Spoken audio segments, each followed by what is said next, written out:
malaki na yung problema natin sa langis, tapos ngayon natin malalaman na yung Department of Energy ay wala palang energy. Wala pala silang kapangyarihan talaga na kontrolin ang presyo ng petrolyo kahit na nasa emergency.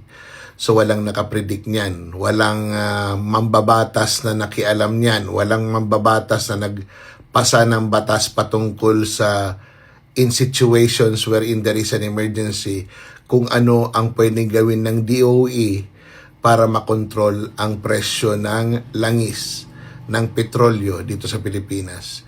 Kasi insofar as our neighbor countries is concerned, hindi ganon ang laki ng tinaas ng kanilang mga presyo. And it is being observed by people on the know, yung mga nakakaalam at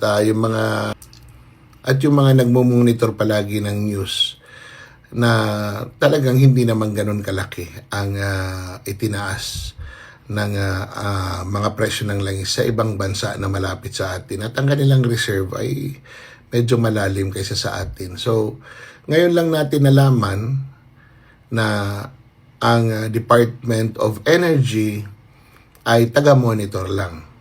Wala silang power whatsoever pagdating sa langis. So, meron tayong agency na dapat mangangalaga sa ating enerhiya, and one of the energy sources natin ay petrolyo na inutil na pag may problema.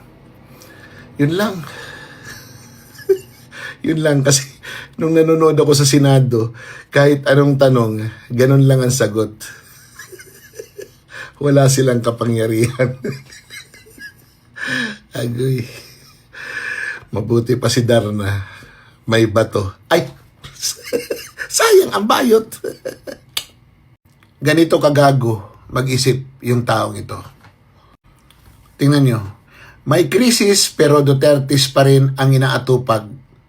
Kung hindi nag-11 days spread si Sara sa kanyang multimillion peso confi funds at hindi nag-corner ni Pulong ang 51 billion infra project sa isang distrito sa Davao, sana may extra fuel subsidy. So yes, part sila ng problema. Ulo lang puta. Sa pagnanais nito na maging presidente si Risa, oy, sabi ni Winnie Monson, naging kayo daw ni Risa di ba? Hindi galing sa akin yun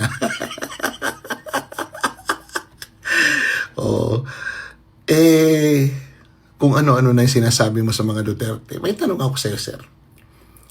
Yung 11 days na paggastos ni VP Sara sa confidential fund, ano sa tingin mo ang kaso doon? May kaso ba? Sige nga. Filean mo nga ng kaso si VP. Pakipaliwanag. Ano ang violate ni VP na batas? Yung 51 billion ni Pulong, may kaso ba si Pulong ng graft? Kinasuhan ba siya ng graft and corruption? Meron bang ebidensya na binulsa ni Pulong yung 51 billion? Diba? They are not part of the problem. They are in fact the solutions.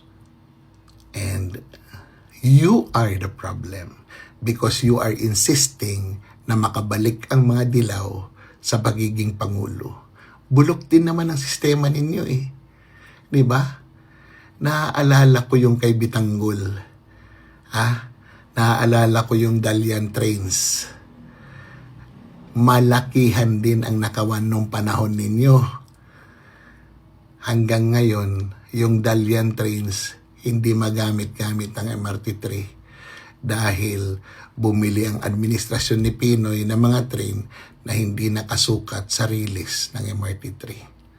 It's a waste of money na hanggang ngayon nandyan pa rin.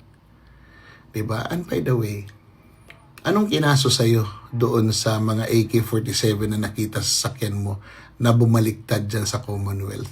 Wala, diba? Kasi wala ka naman violation nun, diba?